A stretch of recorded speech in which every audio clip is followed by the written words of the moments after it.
Welcome to Hope Channel International. Is the Bible even still relevant in this day and age? Are the prophecies still valid? This video has the answers.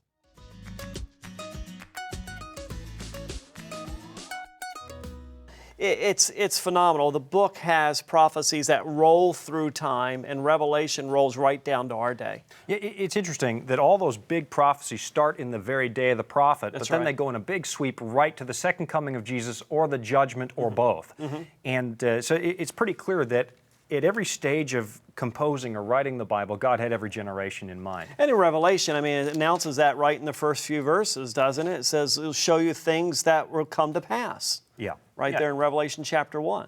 So it says it's going to be that. And then in verse 5 or 6 or 7, it says he's coming with clouds. So it takes you from the things happening in John's day all the way down to the second coming of Jesus. Always from the day of the prophet to the second coming of Christ. Now we're going to look at the first of the 7 letters, but let me ask you just about the 7 letters to the 7 churches in general. People have long suspected, in fact for 2,000 years, Bible students and scholars have suspected that, well, these are letters to real churches back in the first century. They actually existed and probably went to those churches to be read out loud. There's been this sense that these letters are more than that they're actually a prophecy, that they actually deal with all of Christian history from John's day, again, down to the second coming. What evidence do we have that we should be looking at these letters as a prophecy? Well, I think the biggest evidence is testing the premise.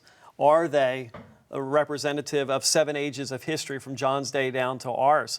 Well, we have at least 6 of those in the past, right? So we can look at that, and history confirms it. You know, Jesus said one of the ways that you'll know whether prophecy is true or not is after it comes to pass, you'll see, oh yeah, that lines up perfectly. So that would mean, of course, that prophecy is not so much about predicting every detail about the future as recognizing that God isn't surprised by anything, that, hey, didn't we read this somewhere? And so you recognize it at the moment and know that God is true. It's more about that than predicting. Which gives you assurance when you're going through it, because then you say, all right, I may be in this crisis, I might be in this terrible time, but somebody knew, God knew before this happened that it was going to happen, and He'll see me through it. So it gives us assurance.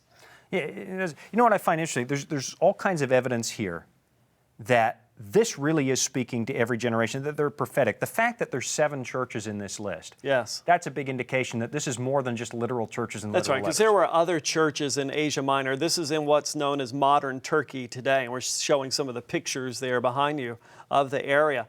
But modern Turkey is where that was. But in Asia Minor back then, there were many other Christian churches even bigger than these. So why would God pick out these 7 churches, especially when the number 7 has significance? It always does. 7 is a complete thing. And these 7 churches were on a path that, if you follow, everybody knew that was a horseshoe road that went from Ephesus over to Laodicea and ended. So it was a complete path. So we pick churches that are on a path that has an ending. There's 7 of them, the number of completion. We skip big churches like, well, the church of Colossae, the letter to the Colossians, left out of the list. There's all kinds of evidence that this really is pointing to something bigger than just literal churches and literal And what was interesting is right off the coast of modern-day Turkey, where Ephesus, the ruins are located, right off the coast is Patmos. And Patmos is where John was imprisoned when he wrote this. He was in exile there. So he sent the letter from there. It went by boat over to the mainland, and then it followed the normal road that a postal carrier would take a letter. And it went to all these 7 churches. So it's kind of like through the stream of time, God is carrying His message. And they're open letters. These would have been read probably in every church out loud. And, and probably copied and then sent on to the next church. Fascinating.